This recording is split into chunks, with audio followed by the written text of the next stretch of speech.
마태복음 11장 28절부터 30절 말씀을 우리 다 같이 한 목소리로 봉독하겠습니다. 시작. 수고하고 무거운 짐진 자들아 다 내게로 오라. 내가 너희를 쉬게 하리라. 나는 마음이 온유하고 겸손하니 나의 멍에를 메고 내게 배우라. 그리하면 너희 마음이 쉼을 얻으리니 이는 내 멍에는 쉽고 내 짐은 가벼움이라 하시니라. 아멘. 할렐루야.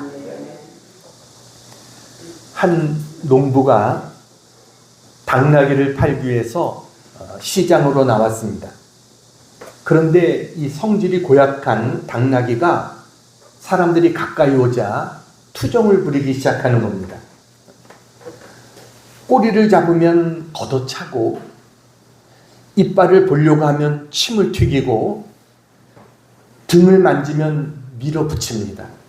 사람들이 깜짝 놀라면서 이렇게 못된 당나귀가 있나? 이런 걸 누가 사겠어? 이럽니다. 농부는 하루 종일 있었지만 아무도 당나귀를 사려고 하지 않았습니다. 옆에서 장사하는 사람들이 농부에게 말합니다. 이보시오. 그만 헛수고하지 말고 그만 들어가시오. 그런 성질이 고약한 당나귀를 아무도 아마 안 살 겁니다. 이렇게 이야기를 했어요. 그랬더니 이 농부가 이렇게 이야기했습니다. 나도 이 녀석 팔려고 나온 게 아닙니다. 이놈 때문에 내가 얼마나 고생하는지 보여주려고 내가 데리고 나왔습니다. 이렇게 이야기를 했다는 겁니다. 그러니까 많은 사람들이 이 보이지 않는 행동에는 뭔가 이유가 있는 것입니다. 이해할 수 없는 행동을 하는 사람은 이상한 사람이 아니라 이해할 수 없는 말 못할 깊은 아픔이 있기 때문에 그런 것입니다. 쉬운 인생을 사는 사람은 아무도 없죠. 그 힘든 인생길을 살아갈 때 여러분 가장 위로가 되는 순간이 언제입니까? 누군가가 내 힘든 사정을 알아주고 내 마음을 이해해주는 사람을 만날 때 우린 그래도 힘이 나죠. 그런데 나의 아픔과 나의 어려움을 가장 잘 이해해 주실 수 있는 분이 계세요. 그분이 누구세요? 바로 예수님이십니다. 오늘 예배를 통해서 예수님을 만날 수 있는 우리 모두가 되기를 축원합니다. 이제 본격적으로 여름 휴가철이 시작됐습니다. 직장에서 땀 흘려 수고하던 사람들에게 이 휴가는 참으로 행복이고 그리고 삶의 에너지가 됩니다. 휴가는 쉼을 위한 시간입니다. 여러분은 이번 여름에 이 더위에 어떻게 쉬려고 하십니까? 요즘은 차가 있어서 어디로든지 찾아서 떠날 수 있지만 막상 떠나려고 하면 마땅히 갈 만한 곳이 많지 않습니다. 또 막상 다녀와도 진정한 쉼을 우리가 누리기가 쉽지 않은 거예요. 그래서 한 조사기관에서 이 휴가를 통해서 참된 안식을 누리셨습니까? 이렇게 조사를 했더니 무려 92%가 아니요라고 대답했다고 하는 겁니다. 스트레스를 풀러갔다가 사람에 치이고 교통체증에 또 물가에 시달려가지고 혹 데려갔다가 혹 붙이고 돌아왔다. 이런 격이 되었다는 거예요. 아무리 훌륭한 휴가 장소라고 해도 마음이 편하지 않으면 쉼을 얻을 수가 없죠. 사실 휴가 장소보다 더 중요한 것은 누구와 함께 가느냐입니다. 나를 사랑해주는 사람, 편안한 사람, 이런 사람들과 함께 가야 쉼을 얻을 수 있게 되는 거예요. 우리 인생의 쉼도 마찬가지입니다. 오늘 예수님께서 우리에게 어떻게 이 땅에서 안식을 누릴 수 있느냐 이것을 우리에게 가르쳐주고 있어요. 그래서 오늘 설교의 제목은 뭐예요? 진정한 안식을 누리려면입니다. 자, 우리가 어떻게 하면 진정한 안식을 누릴 수 있는가? 세 가지로 함께 은혜를 나누겠습니다. 자, 첫 번째 같이 한번 읽겠습니다. 시작. 예수님께로 나아가야 합니다. 오늘 주님께서 삶의 무게 지쳐 헐떡이는 우리를 향해서 뭐라고 그러십니까? 오늘 말씀을 보여주세요. 네. 같이 한번 읽어볼까요? 시작. 수고하고 무거운 짐진 자들아 다 내게로 오라. 내가 너희를 쉬게 하리라. 네. 예수님의 많은 말씀 중에서도 우리가 대부분 다 잘 알고 있는 그러한 말씀이죠. 주님께서 사용하신 수고하고 무거운 짐진 자들아, 저는 이 수고하고 무거운 짐진 자들아 이 말씀을 묵상하면서 제가 어렸을 때 보았던 그 가슴 아픈 장면이 떠오릅니다. 제가 어렸을 때, 그러니까 벌써 한 거의 60년대, 70년대 이때는요 소달구지가 있었습니다. 그래서 이 소달구지가 이렇게 짐을 싣고 이렇게 갈 때 보면 여러분 그 무거운 짐을 소가 싣고 이렇게 가는데 언덕길 같은 것을 만나면 얼마나 힘들겠어요. 소가 침을 막 흘립니다. 그러다가 너무 힘들면 눈물도 흘리더라고요. 그렇게 소가 막 힘들게 올라가는데 지쳐서 잘 못 올라가면 주인이 또 회초리로 또 엉덩이를 때립니다. 그러다가 소가 너무 지치면 그 자리에 주저앉는 겁니다. 오늘 주님께서는 어떻게 보면 바로 이런 모습들을 주님이 생각하시면서 이 말씀을 주셨는지도 모르겠어요.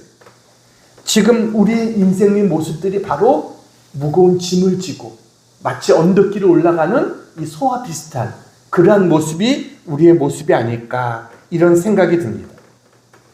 요즘 현재들 보면 수고하고 무거운 짐진 자들아 그렇지 않은 사람들이 있습니까? 그렇지 않으신 분들 계신다면 오늘 그냥 여기서 주무셔도 됩니다. 그냥 이 말씀 안 듣고 나가셔도 상관없어요. 근데 정말 내가 수고하고 무거운 짐이 있다라고 생각하면 오늘 이 말씀은 우리에게 주시는 말씀이 될 수 있는 거예요. 여러분 누구나 다 무거운 짐을 지고 있습니다. 가정의 가장들은요 가장의 무거운 짐이 있습니다. 아침 미명에 어두운 집을 나와서 밤늦게까지 고된 일터에서 생존 경쟁을 하고 지친 몸을 이끌고 집으로 돌아오는 그 가장들의 어깨를 보면 정말 무겁죠. 그런가 하면 여성들과 어머니의 짐도 무겁습니다. 가정과 직장, 육아와 살림 이런 이중 삼중의 고단함 속에서 자신을 돌볼 틈도 없이 정말 소진되어 가는 그런 여성들의 삶도 고단하기 짝이 없습니다. 그런가 하면 우리 자녀들은 또 어떻습니까? 안타깝게도 요즘의 자녀들은 여러분 정말 쉼을 누리지 못합니다. 어려서부터 유아원 다니면서 유치원 또 학교 들어가서 어떻습니까? 어릴 때부터 학원에 내몰리고 무거운 책가방과 스펙을 쌓아야 되잖아요. 이런 데서 아이들이 기쁨을 잃어버리고 정말 어떻게 보면 힘든 삶을 아이들도 살아가고 있다라고 하는 것이. 그러니까 우리 인생 모두가 다 수고하고 무거운 짐진 자들입니다. 우리 모두에게 쉼이 필요하다는 거예요. 이현주라고 하는 분이 쓴 잠시 쉼표가 주는 여유라는 글이 있습니다. 이런 내용입니다. 아름다운 음악을 들으면서도 소리만 들릴 뿐 마음의 감동이 흐르지 않는다면 지금은 쉴 때입니다. 식구들 얼굴을 마주보고도 살짝 웃어주지 못한다면 지금은 쉴 때입니다. 아침에 눈을 떴을 때 창문을 비추는 아침 햇살이 눈부시게 느껴지지 않는다면 지금은 쉴 때입니다. 오랜만에 걸려온 친구의 전화를 받고 바쁘다는 말만 하고 끊는다면 지금은 쉴 때입니다. 아름다운 자연을 보면서도 마음에 아무런 감동이 흐르지 않는다면 지금은 쉴 때입니다. 이런 글입니다. 여러분 자신 한번 정직하게 한번 돌아보세요. 지금 여러분의 마음의 상태는 어떻습니까? 감정이 마르고 작은 일에도 짜증이 나고 따뜻한 눈맞춤 한번 하기 힘들 정도로 우리가 영적인 피로감과 어떤 면에서 힘든 그런 삶을 우리가 살고 있진 않는가? 우리 자신을 한번 돌아봐야 돼요. 그렇다고 한다면 우리는 주님이 주시는 참된 안식이 필요한 가운데 있다라고 하는 것입니다. 여러분, 오늘날 여러분의 어깨를 짓누르고 있는 그 무거운 짐들이 어떤 것들일까요? PPT를 한번 보여주시기 바랍니다. 자, 우리를 짓누르는 4가지 무거운 짐이 있습니다. 가난의 짐이 있습니다. 여러분, 물질적으로 궁핍하고 경제적으로 우리가 막막해지면 삶 전체가 고달파집니다. 당장 내일의 생계를 걱정해야 되는 가난의 짐은 우리의 인생을 무겁고 힘들게 만듭니다. 그런가 하면 질병의 짐도 있습니다. 질병은요, 우리 인간이 겪는 가장 큰 고통 중에 하나입니다. 뜻하지 않은 육신의 질병, 쉽게 고칠 수 없는 질병에 걸리거나 장애가 있으면 그 짐의 무게가 얼마나 무거운지 모릅니다. 또 마음의 병과 우울증 같은 것, 이런 것들은요, 우리의 삶의 모든 의욕을 빼앗아가 버리는 그러한 무거운 짐이 됩니다.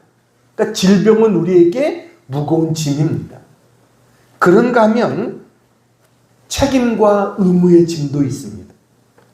가장으로서 짊어져야 될 그 책임, 아내와 어머니로서 감당해야 될 의무, 부모를 모시고 자녀를 양육해야 되는 책임의 짐도 무거운 인생의 짐입니다. 그런가 하면 우리 모두가 공통적으로 지고 있는 가장 무거운 짐이 있습니다. 그것은 바로 죄의 짐입니다. 이것은 우리의 힘으로 벗으려고 해도 벗을 수 없는 그러한 짐이 바로 죄의 짐인 것입니다. 여러분, 저런 무거운 짐을 벗으시기를 원하십니까? 예수님께서 말씀하십니다. 뭐라고요? 다 내게로 오라 라고 말씀하십니다. 어디로 오라고요? 내게로 오라고 그러셨어요. 다시 말하면 복음은 예수 그리스도 안에 있다는 것입니다. 예수님이 해답이라는 것이에요. 근데 주님께서는요, 짐을 다 해결하고 깨끗해진 후에 오라 이렇게 하지 않으셨어요. 너희가 지고 있는 그 짐 그대로 가지고 가난의 짐, 질병의 짐, 책임과 의무의 짐, 죄의 짐을 그대로 가지고 내게로 오라 라고 주님은 말씀하시는 겁니다. 그러면 뭐예요? 이 짐을 해결해 주시겠다는 거예요. 여러분, 이 세상에서 가장 무거운 짐을 지신 분이 누구시라고 생각하십니까? 바로 예수님이시죠. 예수님은 2000년 전 십자가 위에서 저와 여러분이 져야 될 모든 인생의 무거운 짐과 고통의 짐과 죄의 짐을 다 짊어지고 주님은 십자가에서 죽으신 것입니다. 십자가에서 그 주님이 짐을 지시고 다 해결해 주셨기 때문에 우리는 참된 자유와 쉼을 얻게 된 줄로 믿습니다. 그러니까 여러분 혼자서 저 무거운 짐을 지고 저 혼자 애쓰려고 하지 마세요. 그 모든 무거운 짐을 주님 앞에 내려놓으시기를 바랍니다. 주님이 우리를 초대하셨어요. 이 주님의 초대 앞에 응답해서 나아갈 때 주님은 우리에게 뭐예요? 평안과 쉼을 주시겠다는 겁니다. 우리에게 안식을 주시겠다는 거예요. 한국의 대표적인 석학이자 초대 문화부 장관을 지냈던 고 이어령 교수, 여러분 아마 다 잘 아실 것입니다. 그분이 이 아산 분이잖아요. 그는 평생을 자기의 뛰어난 지성과 이성만을 의지하며 살았던 철저한 무신론자였습니다. 그는 자기의 머리와 능력으로 인생의 모든 무거운 짐을 감당할 수 있다고 믿었어요. 그러다가 그의 사랑하는 딸, 바로 이민아 목사님이잖아요. 그 딸이 실명위기와 그리고 바로 암투병이라는 엄청난 고난을 겪는 것을 보면서 인간의 지성과 인간의 능력이 얼마나 무기력한 것인가. 내가 아무리 많은 지성을 쌓고 아무리 많은 것을 내가 알고 있어도 딸의 그 눈 고쳐줄 수가 없잖아요. 내 힘으로 해결해 줄 수 없는 그 무력함 앞에 그가 결국은 어떻게 돼요? 하나님 앞에 엎드리게 되죠. 그 작은 외국의 작은 교회에서 그가 하나님 앞에 엎드려서 하나님 앞에 그가 모든 것을 내려놓게 되는 겁니다. 그리고 예수님을 영접하게 됐어요. PPT를 보여주세요. 그래서 그가 쓴 책에 지성에서 영성으로, 이 책에 보면 그가 이렇게 고백합니다. 그는 자기의 삶을 가리켜서 자기가 평생 진리를 찾아서 우물을 파던 인생이다 라고 자기를 이야기합니다. 근데 자신이 지성으로 판 그 우물에서는 자기의 영혼의 갈증이 해결되지 않았다는 거예요. 마침내 자기의 힘과 지성을 다 주님 앞에 내려놓고 무릎 꿇었을 때 비로소 영혼의 참된 평화를 얻게 됐다라고 고백하고 있습니다. 그러니까 여러분, 평생의 지식의 무게에 짓눌려서 쉼이 없었던 한 시대의 지성인도 결국 예수님 앞에 엎드리고 예수님 앞에 무릎 꿇고 모든 것을 의탁했을 때 진정한 안식을 누리게 됐다라고 하는 것입니다. 그 예수님께서 오늘 우리들에게도 초청장을 보내고 있는 겁니다. 수고하고 무거운 짐진 자들아 다 내게로 오라.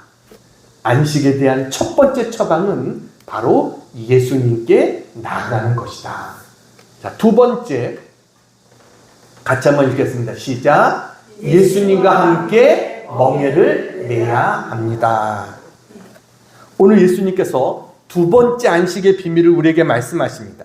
우리 29절 말씀 같이 한번 읽겠습니다. 29절 빨간 글씨 시작. 나의 멍에를 메고 내게 배우라. 그리하면 너희 마음이 쉼을 얻으리니. 예수님께서 주님께 나아가면 마음의 쉼을 얻게 될 것이다 라고 약속하셨습니다. 여러분, 우리의 삶을 진짜 힘들게 하는 것이 뭘까요? 환경 같지만 환경의 무게보다 더 무거운 것은 우리 마음의 그 무거운 짐인 것입니다. 이게 더 무거운 것이. 사람이 몸이 힘들고 어려워도 마음이 기쁘면요 이겨낼 수 있습니다. 근데 마음이 힘들면 모든 것이 다 무겁게 느껴지고 모든 것이 힘들어지게 되는 거예요. 우리에게 제일 중요한 것은 마음이에요. 근데 오늘 말씀을 가만히 보면 저 말씀이 참 역설적으로 들립니다. 왜 그러냐면 멍에를 벗겨주셔야 쉼을 얻을 것 같은데 오히려 도리어 나의 멍에를 매라고 말씀을 하시는 거예요. 아니, 쉼을 얻으러 왔는데 도리어 다른 멍에를 짊어지다니 이게 어떻게 안식이 될 수 있는가, 이런 생각이 들 수 있죠. 여기서 우리는 주님이 말씀하시는 멍에의 의미를 바르게 이해하는 것이 중요하다는 것입니다. 멍에가 뭡니까? 짐승들에게 무거운 마차나 쟁기를 끌게 하기 위해서 씌우는 그 도구가 멍에입니다. 근데 당시에 이 팔레스타인 지역에서는 농사를 지을 때 이 짐승으로 밭을 갈게 하거나 이럴 때 한 마리에게 멍에를 씌우는 게 아니라 두 마리에게 멍에를 씌워서 밭을 갈게 했어요. 이때 농부가 어떻게 멍에를 하냐면 보통 힘이 있고 숙련된 그런 어미소와 아직 잘 일할 줄 모르는 어린 소를 한 멍에에다 묶었다는 거예요. 그렇게 되면 어떻게 됩니까? 이 밭을 가는 것은 힘센 어미소가 사실은 거의 다 가는 겁니다. 그가 방향을 잡고 모든 무거운 짐을 거의 혼자 담당하고 앞으로 끌고 나가는 거예요. 그러면 어린 소는 그냥 어미소 곁에서 발만 맞추며 나가면 되는 거예요. 그러니까 사실은 어린 소가 아니라 어미소의 힘으로 거의 다 가고 있다라고 하는 것이죠. 예수님께서 나의 멍에를 메라는 뜻이 바로 그런 뜻입니다. 그러니까 너 혼자 멍에를 쥐고 고통당하지 말고 내 밑으로 들어오라는 거예요. 나와 함께 멍에를 지자는 거예요. 여러분, 그러면 내 인생의 그 무거운 무게를 내가 담당해 줄게. 이게 주님의 약속이신 것입니다. 그러니까 여러분, 우리가 주님과 함께 멍에를 메는 것, 이것은 무거운 것이 아니라 주님이 내 멍에의 무게를 덜어주시겠다는 것입니다. 우리는 그 의미를 분명히 알아야 돼요. 자, 그러면 주님께서 우리의 멍에를 쉽게 만들어 주시고 우리의 짐을 가볍게 해주시겠다고 하셨는데 어떤 식으로 해주시느냐? 그것은요, 우리의 시각을 바꿔주십니다. 그게 무슨 말이냐면, 여러분, 내가 아무리 예수님을 잘 믿고 내가 아무리 믿음으로 산다고 하더라도 하루아침에 우리의 삶이 바뀌지 않습니다. 가난했던 사람이 갑자기 부자가 되는 게 아니고, 정말 그럴 수도 있지만 대부분의 경우가 어떻습니까? 여전히 눈 뜨면 힘들고 어려운 상황이 우리 앞에 계속되는 거예요. 근데 주님이 우리의 시선을 바꿔준다는 말은 뭡니까? 내 현실을 바꾸기 전에 주님은 먼저 우리의 시선을 바꿔주세요. 그것이 뭐냐면 우리의 마음을 바꿔주는 거예요. 그러니까 일이 잘 안 풀렸을 때, 낙심되고 실망스러울 때 우리의 마음속에 어떤 마음을 주시냐면, 야, 하나님은 너의 그 문제 선하게 해결해 주실 거야. 우리 하나님께서 모든 것을 합력하여 주실 줄 믿습니다. 이런 마음을 우리에게 주시는 거예요. 이 믿음의 확신을 주시면 여러분, 우리의 짐이 가벼워지게 되는 거예요. 견디기 힘든 시련과 고난을 만나도 하나님이 나에게 더 큰 유익을 주시기 위해서 이런 고난을 허락하셨구나. 이것이 깨달아지면 고난의 의미가 달라지게 되는 것이죠. 어쩌다가 일이 잘 풀리고 뭔가 일이 아주 선하게 막 풀려져 나갈 때 교만해지지 않게 되는 거예요. 이건 내가 잘해서가 아니라 하나님의 뭔가 거룩한 뜻이 있어서 나에게 이런 축복을 주셨어. 나는 이런 자격이 없는데 하나님 나에게 이런 은혜를 주셨으니 내가 감사함으로 섬겨야지. 이런 마음을 주시는 것. 그러니까 똑같은 눈으로 똑같은 것을 봐도 마음이 달라진 거예요. 이게 하나님의 은혜인 줄로 믿습니다. 전에는 불평하고 원망할 수밖에 없었지만 이제는 그 가운데서도 도리어 감사가 나오고 도리어 찬양이 나오고 하나님 앞에 모든 것을 맡기고 기도하며 나가는 그런 사람으로 변해질 수 있는 것, 이것이 뭐예요? 우리의 짐을 가볍게 해주시는 것입니다. 여러분, 사진 하나 보여드리겠습니다. 저 사람이 누군지 아시죠? 닉 부이치치라고 하는 분입니다. 태어날 때부터 팔다리가 없었어요. 그러니까 태어날 때부터 저런 모습으로 태어났으니 얼마나 놀림을 당했겠습니까? 10대 때 절망을 이기지 못해서 그는 욕조에 몸을 던져서 죽으려고까지 했습니다. 하나님, 왜 나에게는 팔과 다리를 주지 않으셨습니까? 왜 나를 이렇게 만드셨습니까? 매일 울었다는 거예요. 그러던 어느 날, PPT를 보여주세요. 그러던 어느 날 그는 요한복음 9장의 말씀을 통해서 깨달음을 얻게 됩니다. 날 때부터 맹인된 자를 보시고 예수님이 하셨던 말씀이 있어요. 이 사람이 맹인으로 태어난 것은 그의 죄 때문이 아니라 그에게서 하나님의 하시고자 하는 일을 나타내고자 함이라. 이 말씀을 깨닫게 됐어요. 그 말씀이 그의 마음에 새겨지는 순간 그는 자신을 바라보는 시각이 완전히 바뀌어졌습니다. 내가 팔다리가 없는 게 재앙이 아니라, 내가 하나님께 버림받은 것이 아니라 하나님께서 나 같은 사람을 통해서도 일하실 수 있음을 세상에 보여주시기 위한 거룩한 목적이 있으셨구나. 이것을 깨닫게 된 거예요. 그렇게 시각이 바뀌자 다음 PPT를 보시죠. 저렇게 수영도 하고, 그 다음에 어떻게 돼요? 서핑도 하고, 전 세계를 누비는 그러한 사람이 되어졌습니다. 아름다운 여인과 결혼해서 좋은 가정도 이루게 되고, 정말 이제는 희망을 전하는 희망의 전령사가 되어진 거예요. 여러분, 주님과 함께 멍에를 메고 관점을 바꾸었을 때 어떻게 보면 가장 무거워 보였던 신체적 장애가 오히려 하나님의 영광을 드러내는 은혜의 도구가 되어졌다라고 하는 것입니다. 여러분, 여러분에게도 무거운 짐 있으십니까? 내 인간적인 시각으로만 바라보지 말고 주님의 시각으로 바라볼 수 있는 우리 모두가 되어지기를 축원합니다. 여러분 혼자서 무거운 짐을 지는 것이 아니에요. 주님이 내가 너와 함께 하겠다라고 주님이 말씀하십니다. 주님이 함께 해주시면 여러분 우리의 짐은 가벼워져요. 하나님이 이 문제도 알아서 해주실 거야. 우리 하나님 가장 선하신 하나님이신데 내 모든 형편과 처지를 알고 계신 분이신데 하나님의 은혜의 힘으로 나는 넉넉히 이겨낼 수 있어. 여러분 이 은혜가 우리에게 있게 될 줄로 믿습니다. 진정한 안식을 누리려면 예수님과 함께 멍에를 메야 된다. 자, 마지막 세 번째 같이 한번 읽겠습니다. 시작. 예수님께 배워야 합니다. 오늘 29절 말씀 다시 한번 우리 같이 한번 처음부터 읽겠습니다. 시작. 나는 마음이 온유하고 겸손하니 나의 멍에를 메고 내게 배우라. 그리하면 너희 마음이 쉼을 얻으리니. 주님은요 참된 안식을 얻는 비결 세 번째 우리에게 뭐예요? 내게 배우라 라고 말씀하십니다.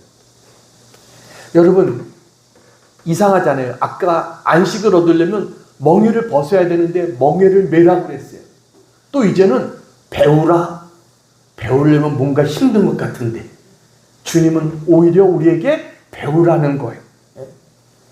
아니 그냥 배우는 것도 아니고 나의 멍에를 메고 내게 배우라라고 말씀을 하십니다. 아니 안식을 약속하신 주님께서 우리에게 더 무거운 짐을 주려고 하시는 것이 아닌가? 여러분 그게 아닙니다. 주님이 우리의 안식을 빼앗으려고 하는 것이 아니라 어떻게 하면 우리가 안식을 지킬 수 있는가? 그 비결을 주님은 우리에게 가르쳐 주고 계신 거예요. 그것이 뭐예요? 참된 안식은 우리가 그저 가만히 누워서 우리는 아무 일도 하지 않고 쉬면 안식이 얻어지는 게 아니라 안식은 뭐예요? 주님을 배울 때 우리에게 안식이 주어진다는 것입니다. 우리는 주님에게서 뭘 배워야 돼요? 예수님의 말씀과 예수님이 어떻게 하셨는가를 배워야 됩니다. 주님이 어떻게 역사하셨는가, 어떻게 행동하셨는가, 그리고 무엇보다 예수님의 마음이 어땠는가, 이것을 우리는 배워야 되는 거예요. 주님이 뭐라고 말씀하십니까? 나는 마음이 온유하고 겸손하니 라고 말씀하세요. 우리는 온유한 마음, 겸손한 마음을 배워야 될 줄로 믿습니다. 그럴 때 참 평안과 참 쉼을 얻을 수 있다는 것입니다. 온유가 뭐예요? 온유는 하나님의 뜻에 완전히 길들여진 부드럽고 포용하는 마음이 온유입니다. 겸손은 나를 낮추고 다른 사람을 섬기는 마음, 이게 겸손이에요. 여러분 우리가 신앙생활하면서 왜 마음의 기쁨과 쉼이 없고 왜 무거운 짐에 우리가 탄식합니까? 그 이유가 뭔지 아십니까? 환경이 힘들어서입니까? 아니요. 바로 예수님의 이 온유와 겸손을 배우지 못했기 때문에 그런 것입니다. 내 고집과 내 혈기 때문에 마음의 파도가 치고 평안이 깨지게 되는 것이에요. 여러분, 내 마음에 쉼과 기쁨이 없고 무거운 짐에 눌린 채 살고 있다면 우리는 예수님을 올바로 배우지 못하고 지금 살고 있다는 사실을 알아야 된다라고 하는 것입니다. 주님의 온유와 겸손을 배울 때 우리 영혼은요, 세상이 알 수 없는 그 평안과 그 기쁨을 우리가 누리게 될 줄로 믿습니다. 예수님의 삶이 어땠습니까? 예수님은 그의 삶이 어땠느냐? 우리 누가복음 21장 37절 38절을 한번 읽어보겠습니다. 시작. 예수께서 낮에는 성전에서 가르치시고 밤에는 나가 감람원이라 하는 산에서 쉬시니 모든 백성이 그 말씀을 들으려고 이른 아침에 성전에 나아가더라. 네. 예수님은 어떻게 하셨어요? 이른 아침부터 성전에서 가르치셨다는 거예요. 뭘 가르쳤을까요? 천국 복음을 가르치셨겠죠.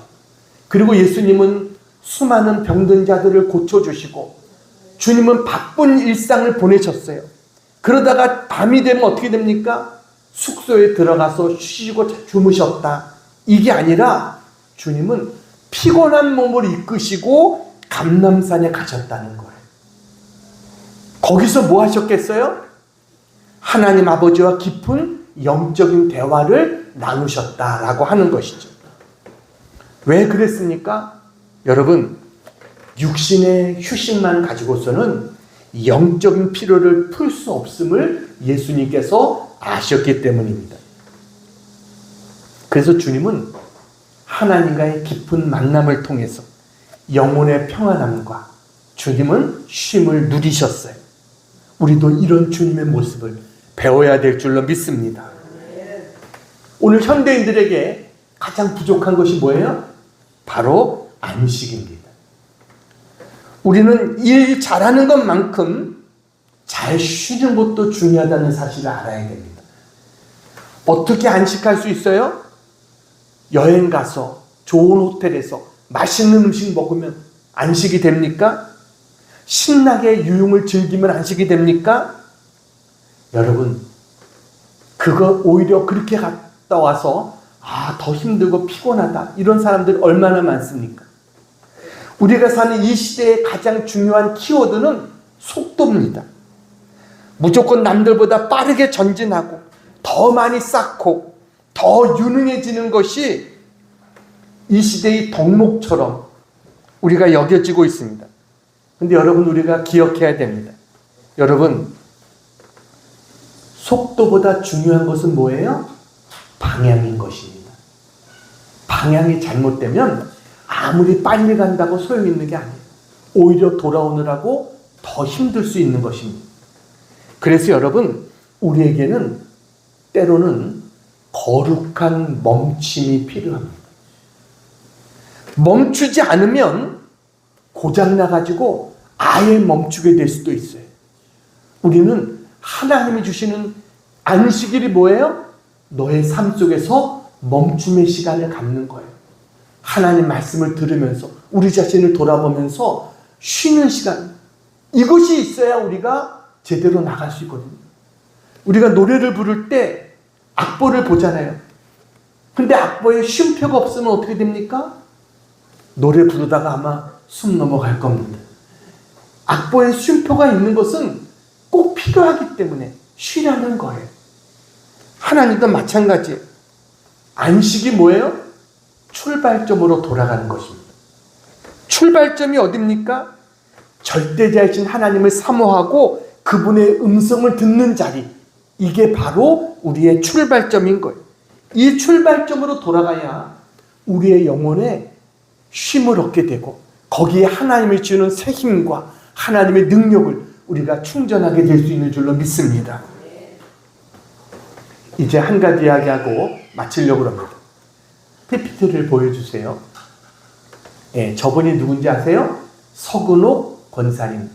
저분이 누구냐면 한국인 최초로 미 백악관 차관보를 지냈던 고 강영우 박사의 부인 되시는 그런 분입니다. 우리는 강영우 박사에 대해서는 많이 들어서 알지만 저 부인, 저분은요 시각장애인 남편을 수발하고 또 두 아들을 훌륭하게 키워내고 동시에 수많은 사회봉사활동을 하면서 평생을 쉼없이 달려왔던 그러한 여인이었습니다. 세상은 그녀를 향해서 위대한 어머니, 헌신적인 아내라고 칭송했어요. 그런데 어느 순간 이렇게 끝없는 사역과 일상의 분주함 속에서 그녀의 영혼은 정말 까맣게 타들어가고 있었다는 겁니다. 몸과 마음이 지칠 대로 지쳐가지고 기쁨도 잃어버렸고 남편과 아이들에게 자기도 모르게 짜증을 내는 이런 상태가 되어졌다는 거예요. 그러다가 그녀가 어느 날 성경을 보다가 마리아 마르다에 관한 그 내용을 보게 된 거예요. 주님을 위해서 일하느라 마음이 분주했고 그러다 보니까 불평했던 그 마르다의 모습이 바로 나의 모습이었구나. 이것이 깨달아졌다는 겁니다. 그래서 자기의 모든 일하는 것을 내려놓고 하나님 앞에 골방으로 들어갔답니다. 그리고 주님 앞에 엎드렸던 마리아처럼 말씀에 귀를 기울이면서 주님의 품에 안겼다는 거예요. 그녀는 하나님 앞에 기도했다는, 내가 주님의 일을 하느라 정작 내 주인이신 예수님을 잃어버릴 뻔했구나. 이렇게 그녀는 고백했어요. 그리고 다시 주님 안에서 새 힘을 얻고 나니까 이제는 뭐예요? 억지로 하는 일이 아니라 기쁨으로 할 수 있는 일이 되어졌고, 정말 가족을 대하는 것도, 사회에 나가서 일하는 것도 감사와 즐거움이 넘치게 됐다라고 고백하고 있어요. 그래서 그녀가 쓴 책이, 다음 사진을 보여주세요. 바로 서근옥 주님만 따라간 삶이라고 하는 책을, 자기에 관한 책을 저분이 썼습니다. 여러분, 주님은 오늘도 수고하고 무거운 짐을 지고 가고 있는 우리를 향해서 주님은 말씀하십니다. 수고하고 무거운 짐진 자들아, 다 내게로 오라. 나의 멍에를 메고 내게 배우라. 그리하면 너의 마음이 쉼을 얻으리라. 여러분, 주님을 배울 수 있게 되기를 축원합니다. 주님의 온유와 겸손을 우리도 배워야 돼요. 분주한 세상의 속도를 내려놓고 감람산에 오르셨던 그 주님처럼 하나님 앞에 은밀한 기도의 자리로 나아갈 줄 아는 우리가 되어지기를 축원합니다. 거기에서 주님이 나를 만져주시는 그 터치를 경험할 때 우리의 마음은 평안을 누리게 될 거예요. 진정한 안식이 우리 안에 찾아오게 될 줄로 믿습니다. 그래서 정말 주님이 주시는 그 안식으로 날마다 승리해 나갈 수 있는 우리 모두가 되기를 주님의 이름으로 축원합니다. 기도하겠습니다. 사랑은혜가 풍성하신 하나님 아버지, 세상의 분주함과 무거운 인생의 짐 아래 지치고 피곤한 저희를 다 내게로 오라 부르시고 참된 안식을 약속하여 주시니 감사합니다. 가난의 짐, 질병의 짐, 책임과 의무의 짐, 그리고 우리의 염려의 짐, 죄의 짐, 혼자 짊어지고 주저앉았던 저들의 무력함을 있는 모습 그대로 주님 앞에 내어놓게 하여 주시옵소서. 십자가에서 모든 고통을 대신 지신 주님의 은혜 안에서 참된 자유와 평안을 맛보는 저희들이 되게 해 주시옵소서.